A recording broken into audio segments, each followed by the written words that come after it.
flank and spearhead would rest on the slopes of Mount Hermon, while the right was just north of Quneitra. In the center and south, Israeli armies would remain on the defensive so as to focus all offensive strength in one area. The Syrians were now facing a reinvigorated enemy with their own badly mauled army. Moreover, the IAF was gaining advantage by destroying parts of the anti-air umbrella. The consequence was dire, enabling Israeli jets to inflict heavy strategic damage on Syrian infrastructure, hampering the Soviet effort to resupply its Arab ally.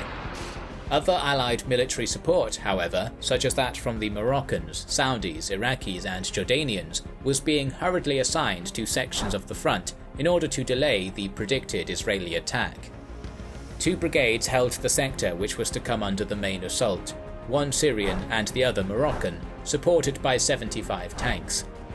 Built under Soviet supervision after 1967, the Air Umbrella. The consequence was dire, enabling Israeli jets to inflict heavy strategic damage on Syrian infrastructure, hampering the Soviet effort to resupply its Arab ally. Other Allied military support, however, such as that from the Moroccans, Saudis, Iraqis and Jordanians, was being hurriedly assigned to sections of the front in order to delay the predicted Israeli attack. 2 brigades held the sector which was to come under the main assault, one Syrian and the other Moroccan, supported by 75 tanks. Built under Soviet supervision after 1967, the Syrian defensive zone across the front was around 15 kilometers deep, with closely integrated concrete bunkers and trenches. It was anchored on the right to Mount Hermon and on the left to the impassable basalt rockfield known as the Lajat. The Northern Division under Brigadier Eitan's command began its attack at 11 am on the 11th of October under artillery cover, with the 7th Armoured Brigade as its spearhead. This force struck northeast beside the foothills of Mount Hermon towards the settlements of Hada and Mazrat Beit Jan. Advancing a few kilometers to the south were remnants of the Barak Brigade, which had been mauled in the prior Syrian advance. It pushed east through Jabhat el-Hashab and neared the operationally valuable heights of Tel Shams. By late afternoon, the 7th Armoured Brigade controlled the Hada crossroads and, on the morning of October 12th, managed to swat away an armoured counterattack and resume its advance, subsequently taking Mazrat Beit Jan after a 6-hour-long battle. The southernmost of Eitan's forces were making progress too, with the crucial Mads crossroads being taken at about the same time the 7th Armoured repelled the Syrian counterattack. An attack on the heights of Tel Shams itself by tanks under Yossi Ben Hanan was repelled with heavy losses after Syrian anti-tank fire knocked the commander out of his turret. The hesitantly deployed Jordanian 40th Armoured Brigade counterattacked after crossing into Syria to help, but was repelled after losing 20 Centurion tanks in much the same way as the Iraqis did. Nevertheless, the Israelis acknowledged that Jordanian armoured units were far more technically sophisticated than their other enemies.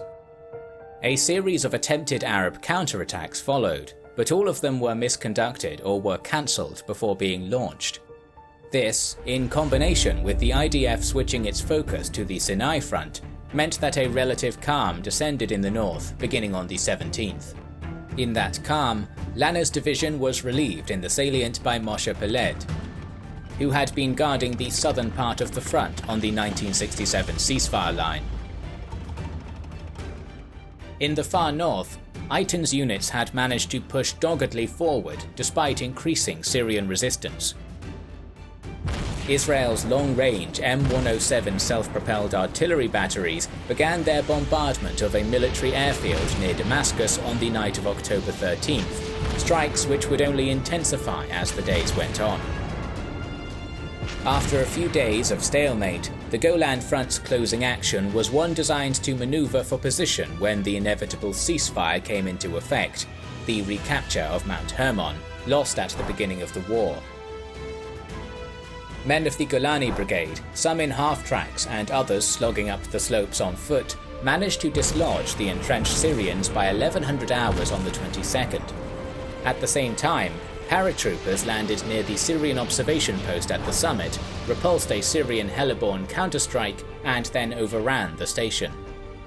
Syria accepted a ceasefire proposed by the UN on the evening of October 22nd, but low-intensity fighting would continue well into the next year, as Israel refused to relinquish the Golan Heights.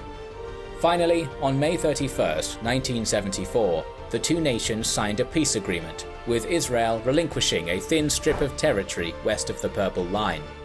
Syria lost 3,100 dead and 6,000 wounded, while Israel's losses were around 772 dead and 453 wounded.